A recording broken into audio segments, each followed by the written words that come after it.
What's going on, folks? Today I am making some North Carolina style barbecue pulled squirrel in the crock pot. Mr. Kitty. I know that sounds like something crazy. Barbecue in the crock pot? It's not barbecue, but it's gonna taste kind of like it. People do it all the time, and don't tell me, oh, barbecue's not a crock pot, that North Carolina barbecue stinks. You don't know what you're talking about. North Carolina barbecue is the only barbecue worth eating.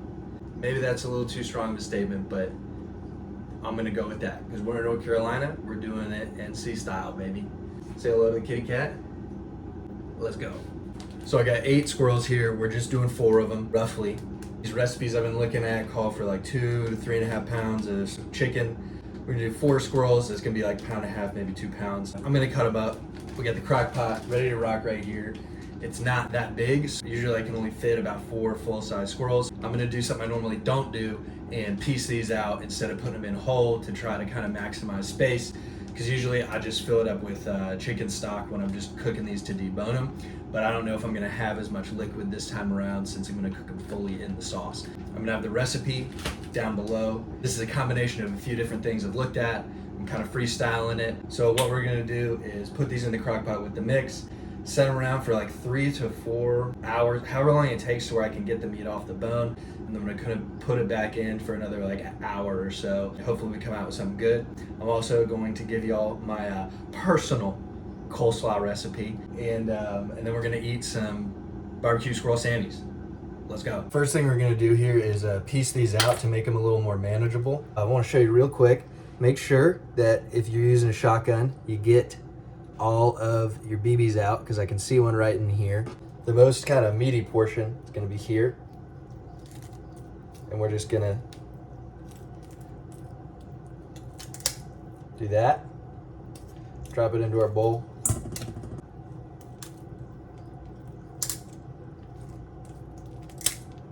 Boom. This spot here is also where you get a lot of really good meat. The rib cage, not so much. So to save space, I am going to just cut off these ribs, not put them in the pot, and instead use them for something else. I don't know what yet. So I like to just cut right on the bottom of that last rib, both sides. And then we'll cut right there. Boom, big old piece of meat. Then I'm gonna cut this little flap.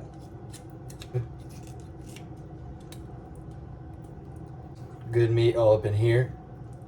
Good meat up in here and on the arms. It's a little bit more work, but I say it's worth it.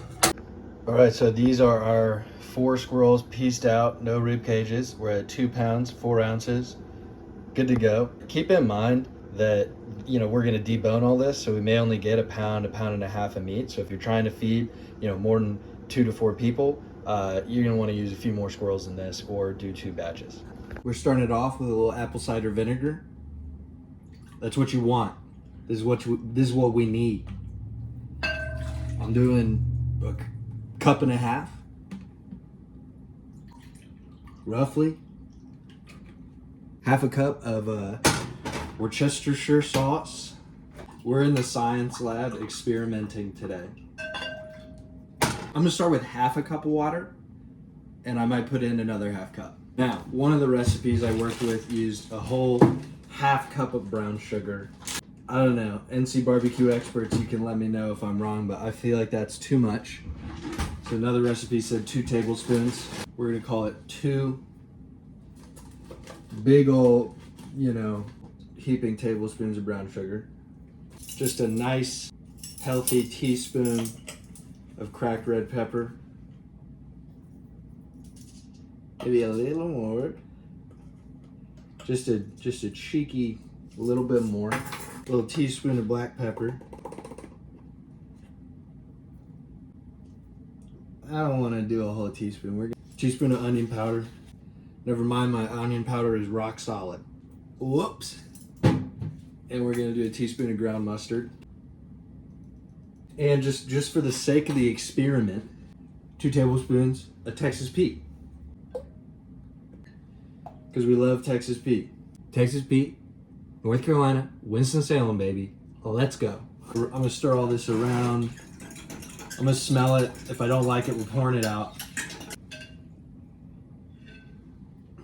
I like that. I like that. I'm gonna put a little more apple cider vinegar in here. Just a little bit more of that. We're just gonna toss a tiny bit of honey in there just for eats. You know, just for eats. Just a little bit. Now we are going to pour our mixture. Oh yeah, that's plenty mixture. It's almost a little too much. Turn it on low and let it hang for a few hours, maybe like 3 or 4. I'm going to test some of these pieces and see if I can't debone them. We're about 4 hours in. Now, these are gonna be hot as heck. You don't need to be how I'm being about it, but this is the way I like to do it. All right, so I think we are cooked enough to be deboning, because I'm trying to get better about not cooking it too long, because like, you know, we're working with small bones here. You know, that is a leg bone. Not only is it harder to keep bones out of things, but it also, meat kind of like, doesn't like disintegrate, but the longer you cook it, the more it really falls apart. And I know I'm already gonna be cooking this an hour longer. I would like for the meat to still stay together a little bit and not turn into just its like fine strands. Now, if I was using this in something else, I would kind of like that, because it's an interesting consistency where you get like a similar flavor to like chicken. The consistency is just smaller and different, and it allows you to do different things when you're cooking, especially if you're adding it into something rather than making it the central part of the dish. So you can see here, we still got some meat left on the bone. It's not like completely done, but again, that's fine because we're accomplishing our goals here. If you're doing this for the first time, or you're like new to cooking squirrel, and you're gonna, especially if you're gonna be feeding it to somebody else, you just really want to make extra certain that you don't have a bunch of bones inside of things, because nothing will ruin a meal worse than cracking a tooth on a bone or a piece of shot. Or there's no quicker way to never eating wild game again than a trip to the dentist, because nobody likes that. Sorry, dentists in the chat. I do not like seeing you. Well, here we got the rest of this deboned. We got about 1 pound, 3 ounces. Now we're gonna put it back in the crock pot. Now we're gonna put the liquid back in there. We're gonna throw in a little more of the peat, because I want a little more heat to it. Just a little bit more of the cracked red pepper. And then we're just gonna stir it up here. Squirrel barbecue's doing good. Now we're gonna make our slaw. I don't really have a recipe for this. You know, you can watch me do it and figure it out for yourself. I used to be a professional breakfast cook, and by professional breakfast cook, I mean I wash dishes and I did prep. Once I got promoted, I would make the coleslaw because it was like a brunch, breakfast, lunch place. And I kind of remembered the recipe, but not really. I just remembered that I'd put a lot of mayonnaise and vinegar in it and some spices. And I would like to use just like actual cabbage, but I'm not doing all that right now. I just got a pack. They were on sale. I'm gonna use the whole thing because I'm not gonna use this for anything else. Actually, I'm gonna take a few handfuls and take it out. Usually I don't use the whole bag initially, just because like I'm just gonna keep adding stuff until I like how it tastes. And it's nice to have extra of everything. I'm just gonna put some mayonnaise in here to start it out. We're using Duke's mayonnaise because we're not heretics in this house. We're a Duke's family. But we're gonna, half a cup, maybe a cup, I don't know. It's like gross when you put it all together, but it's not that. A lot of things when you're cooking, when you're looking at all the ingredients, it's like, oh, I don't know about that. But once it's all together and you don't have to think about what you put in there, it's pretty good and it doesn't matter, So I'm gonna mix this around. And I am going to put spices and stuff in here. Some people put sugar in there, but like, why do you need that? We don't need that. I don't need it. Or like salt. So, you know, you could put salt in the squirrel and the barbecue too, but I don't know. Unless it's there for like some sort of a chemical reaction purpose that's beyond me science-wise, I just don't really worry about it. This is what we look like up in here right now.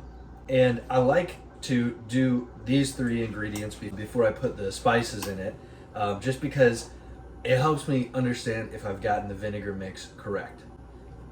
Duke's mayonnaise. I'm gonna use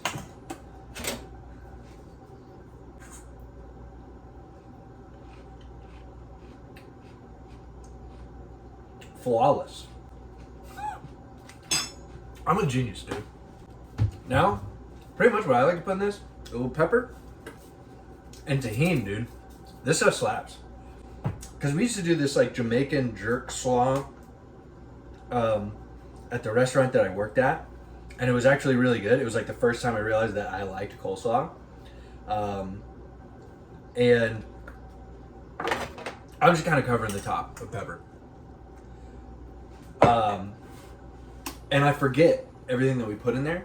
And it definitely wasn't tahini. And this is not, you know, don't get me wrong, I'm not saying I'm making jerk slaw.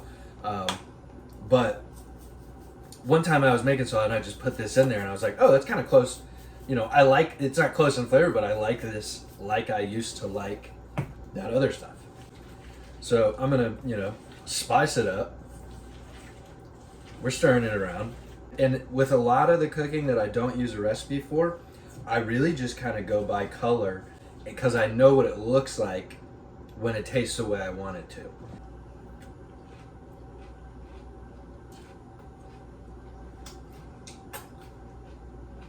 Divine. All right, now I just need to toast up some buns. Yeah, exactly what I wanted. Real quick, so you can see the color I'm talking about. It's just slightly red. Ready to go. We got bun, toasted potato roll. I don't want this to be too sloppy, but we do want it to be sloppy.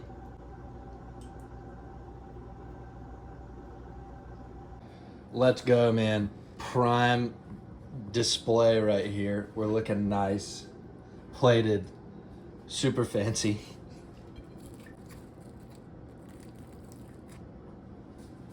That's what I'm talking about.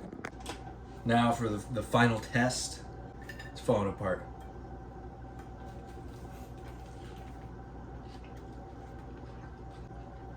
Yeah.